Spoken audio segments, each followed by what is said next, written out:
Selamat pagi bagi para audiens yang mendengarkan audio ini. Saya sebagai Rika Saragi akan mempresentasikan mengenai pengaruh ketidakhadiran mahasiswa terhadap minat dan prestasi belajar analisis kualitatif. Ada 5 bagian yang akan kita bahas pada hari ini, yaitu yang pertama, identifikasi masalah, dan yang kedua, alternatif kebijakan, yang ketiga, usulan kebijakan, yang keempat yaitu rencana tindakan, dan yang terakhir yaitu adanya hasil wawancara yang saya dapatkan dari salah satu narasumber di sekitar lingkungan saya. Yang pertama, kita akan membahas mengenai identifikasi masalah. Pengaruh ketidakhadiran dapat mempengaruhi siswa, terutama yang berkaitan dengan minat dan keberhasilan belajar. Ketidakhadiran adalah ketika seorang siswa menghindari menghadiri kelas tanpa izin dari pihak yang terkait. Perbuatan ini juga dilakukan tanpa persetujuan pihak-pihak yang terlibat. Dalam konteks ini, ketidakhadiran atau sering disebut bolos kelas dapat berdampak negatif pada prestasi akademik siswa. Alasannya antara lain kurangnya motivasi, masalah pribadi, masalah manajemen waktu, tekanan sosial, kurangnya komitmen, kelelahan akademik, kurangnya dukungan, dan ketergantungan pada teknologi.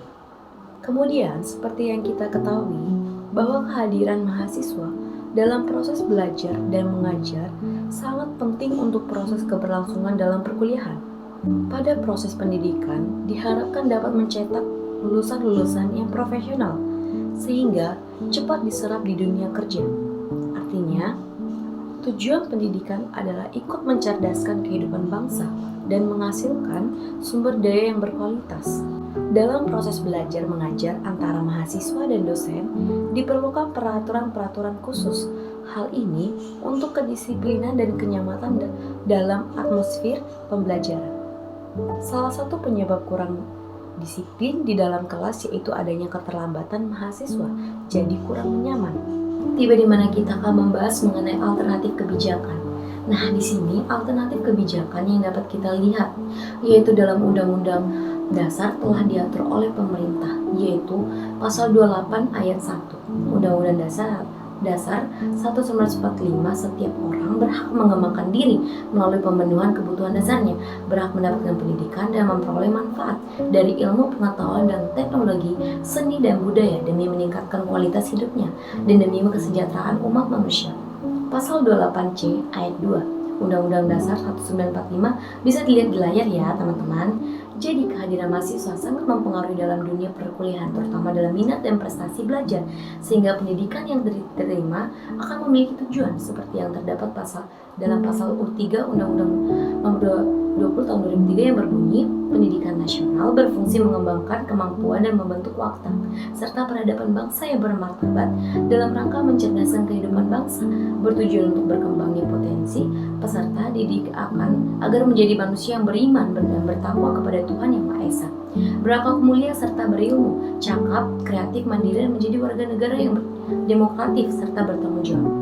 Nah, untuk itu juga perlu adanya dalam mengembangkan usulan kebijakan dengan cara sebagai berikut.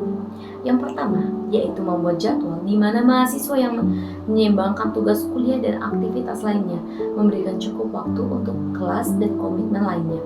Kemudian, yang kedua yaitu menemukan makna di kelas dan menemukan cara untuk membuat pelajaran mereka lebih bermakna dan menarik, seperti menetapkan tujuan pribadi dan menemukan penerapan materi pelajaran di dunia nyata, sehingga tahu apa yang akan dilakukan untuk tahap selanjutnya. Yang ketiga yaitu memprioritaskan tugas, di mana dapat memprioritaskan tugas mereka dan mengatur waktu mereka dengan lebih efektif untuk memastikan mereka memiliki cukup waktu untuk kelas dan tugas lainnya, agar mahasiswa tidak merasa jenuh dan dengan menghadapi tugas yang banyak dan tidak melakukan tindakan ketidakhadiran. Dalam mengembangkan rencana tindakan yaitu dengan yang pertama, membangun motivasi mahasiswa bahwa pentingnya kehadiran dalam perkuliahan sehingga tidak terjadi tindakan ketidakhadiran atau sering disebut dengan bolos. Membuat strategi pembelajaran sehingga mahasiswa tetap hadir dan merasa tidak bosan dalam pembelajaran. Dan yang ketiga, menjalin hubungan komunikasi terhadap dosen dengan baik. agar mahasiswa dapat terbuka dalam kesulitan pembelajaran di kelas. Dan yang keempat, membangun pergaulan yang positif atau dapat membentuk kelompok belajar agar dengan begitu terbentuknya pengaruh yang positif. Baik, kita tiba di mana kita akan melihat dan membaca mengenai hasil wawancara pada narasumber yang bernama Yoselin. Lingkungan sosial yang positif dapat meningkatkan minat belajar dan prestasi mahasiswa, sementara lingkungan yang kurang mendukung bisa membuat mereka cenderung untuk bolos. Jalan alternatif kebijakan bisa melibatkan program pengembangan keterampilan sosial seperti mentoring antar mahasiswa atau program konseling untuk mengatasi masalah-masalah yang mungkin mendorong mahasiswa untuk bolos, meningkatkan kesadaran akan pentingnya kehadiran dalam program melalui sosialisasi, pembinaan, dan sanksi yang tegas bagi mahasiswa yang sering bolos. Rencana tindakan mahasiswa dapat mencakup pembentukan kelompok studi atau jaringan dukungan antar mahasiswa, membuat jadwal belajar yang terstruktur dan berkomunikasi terbuka dengan dosen tentang kesulitan yang dialami. Baiklah, demikian hasil dari pembahasan presentasi saya.